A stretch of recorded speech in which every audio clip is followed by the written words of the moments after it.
Bonjour à toutes et à tous et bienvenue dans votre Flash Info le 28 mai. Aujourd'hui, dans un instant, un riche programme. Je vous ferai découvrir Jean-Marie Benoît, artisan angevin, peintre et sculpteur. Et puis nous irons aussi arpenter le marché incontournable de La Rochelle dans quelques secondes. Juste avant, on regarde les prévisions météo pour demain matin. Ça sent bon l'été un petit peu partout dans le pays. Regardez les températures au réveil. 15 degrés à Brest, 18 degrés à Strasbourg, 20 degrés à Montpellier ou encore 21 degrés à La Rochelle. La Rochelle, donc, pour démarrer cette édition, 75 000 habitants, une cité portuaire, corsaire et touristique. Et forcément, sur les étals, les saveurs du terroir se retrouvent, de la convivialité et de la proximité autour des anciennes halles de la ville. Reportage sur place sous le soleil, regardez. Autour des anciennes halles de la ville, la diversité des produits locaux nous interpelle. Chaque semaine, c'est un véritable moment de proximité et de plaisir pour les locaux comme pour les touristes. Je ne suis pas de la région, mais j'ai 2-3 petites adresses que j'aime bien retrouver à chaque fois que je suis de passage ici. C'est fantastique, les fruits, enfin tout. Nous on aime bien, quand on vient à La Rochelle, on vient souvent ici. On vient toujours en camping-car et on y passe tout le temps. À l'intérieur, le monde ne désemplit pas. Une véritable vie au cœur de la ville avec des artisans passionnés. Le marché, c'est aussi un lieu intergénérationnel. Très sympa, ça donne faim.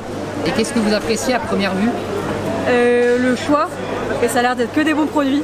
Ça donne envie de se balader, de faire des emplettes. Il y a du monde, toutes générations confondues, mais c'est très sympa. Le marché, c'est tout d'abord une convivialité déjà. On y vient 3 fois par semaine. Sur la place du marché central, que vous soyez de passage ou non, il s'agit d'un moment idéal pour y faire des emplettes et soutenir le commerce régional.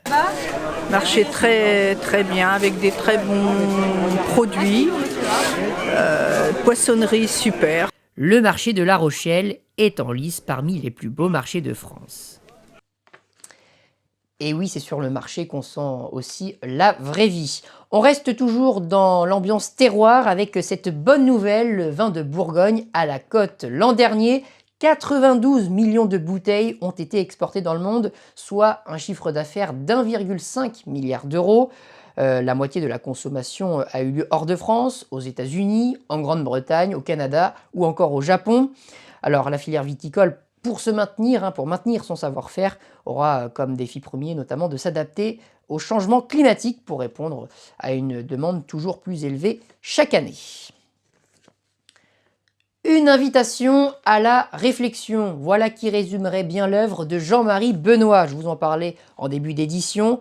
Artisan angevin, tailleur de pierre de profession, il façonne depuis sa jeunesse le marbre et le calcaire pour en faire des sculptures tout à fait authentiques et plutôt captivantes. Je l'ai rencontré il y a quelques jours à la chapelle Saint-Lazare où il tenait une exposition à Angers. Regardez.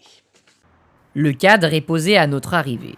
Depuis qu'il est à la retraite, résultat d'une alliance parfaite entre la matière et l'art, Jean-Marie expose ses sculptures à base de marbre et calcaire.